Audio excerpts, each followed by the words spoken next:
I returned home as usual, my keys jingling, the day's burden still hanging on my shoulders, and a slight odor. I was getting ready for the customary reheated dinner when I noticed the scent of burnt coffee and printer ink still clinging to my clothes.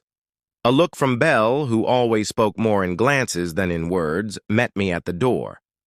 That same subdued tension had become commonplace in our house. But this time, something new was waiting for me. A laminated, color-coded plastic sleeve sat on the dining table. At the top, in bold, all caps, fawn font, it read, "The Top 25 New Marriage. Rules." It looked like a corporate policy handbook, neat lettering, clear divisions, and little checkboxes next to each rule. I was meant to initial it, return it to HR before the end of the day. But instead, I just stared. Until I noticed her, one hand on her hip, the other curled around a glass of lemon water. Belle stood by the counter as if giving a seminar. Her face wasn't angry, it was worse.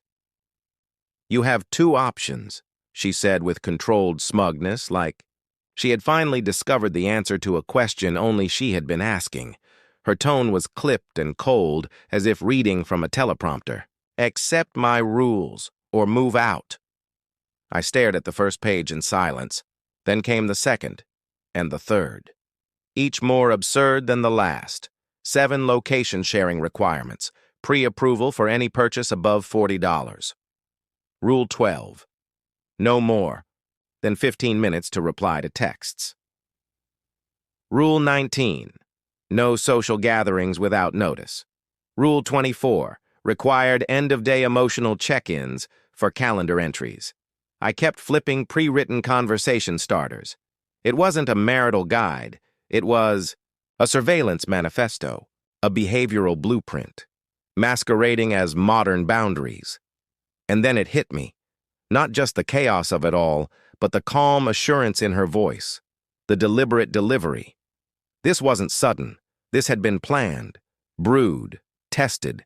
She had, likely even passed it around the brunch crew, the ones she admired so much, the ones who drank mimosas at 11 a.m. and called it reclaiming their power. It wasn't just Belle speaking. It was them.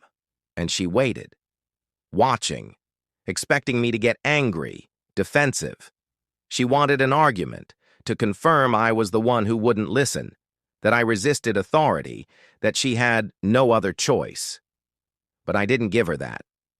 I grinned, not because it was funny, but because she believed I was standing at a crossroads, obedience or exile. But she didn't realize. She handed me a rule book for a game I wasn't even playing. Option A, live like a monitored adolescent. Option B, refuse. Be labeled a coward who avoids responsibility, but women like Belle and the brunch crew never consider option C. They never plan for men like me, quiet, meticulous, observant, strategic. I lifted the sleeve with 2 fingers, flipped it once, then set it back down. I looked at her, closely. She tilted her head like a judge preparing to deliver a sentence. Her lips curved, restrained, certain I'd either pack my things by morning or beg for harmony. "Is this really how you want to do this?" I asked softly. "Because if it is, that's how we'll do it." "Marriage needs structure," she replied, unmoved. "And this is transparency. Accountability." I nodded. She moved, just slightly, but enough. "These also apply to you," she added, but I heard the catch in her throat, the flicker of hesitation behind her eyes. These weren't rules. They were instruments of control. I simply thanked her for letting me consider it. Then I walked past her like a boss wrapping up a quarterly review. No shouting, no pleading, just certainty. Later, I sat on the edge of our bed, staring briefly at our wedding picture, the one she insisted on blowing up and framing over the dresser.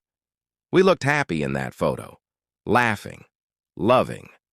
Back when our biggest fight was over which movie to stream on a Saturday night, but somewhere between job promotions, new friends, and personal transformations, Belle stopped offering affection and began trading it for authority.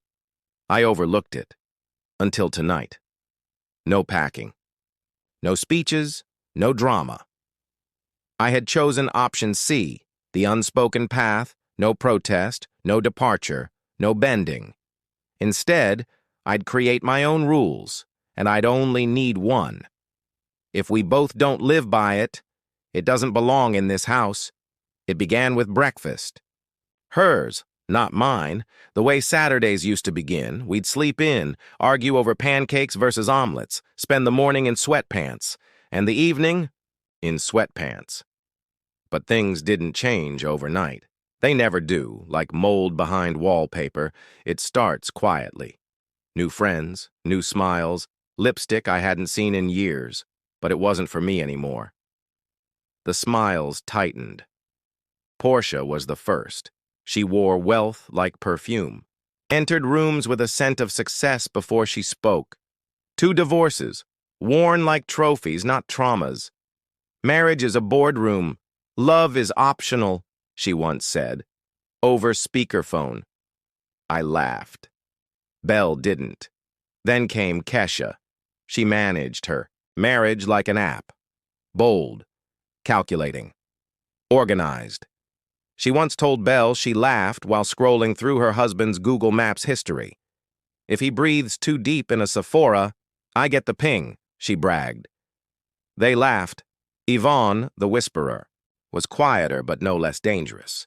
A mid-level exec who put her husband on a performance plan, spreadsheets of emotional labor, monthly check-ins, punishments for unmet benchmarks. Belle's new circle changed her, and I noticed dinner became a test. Forget to fill the dishwasher? Keisha's right. Systems prevent conflict. Neglect to log my location before errands? Portia never had this issue. She trained her second husband better. But it wasn't just what Belle said. It was how she said it. The cadence. The borrowed tone. One day, I caught her mimicking them, reading a meme. If your man isn't following your plan, he's following someone else's fingers. She froze when I saw it, but I said nothing. I was still studying the inner circle. They had a theology, an ideology. Beyond friendship, control over connection. They didn't urge love, they urged dominance. One leader, one follower, preferably with receipts. And I wasn't following. I didn't raise my voice. I sharpened my awareness. Breadcrumbs, all of it.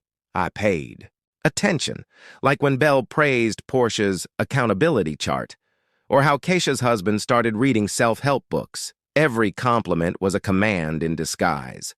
Yvonne once said, "Emotional independence is just male ego in drag." I followed the trail, and one night Belle was sipping white wine, watching a show about wives. A man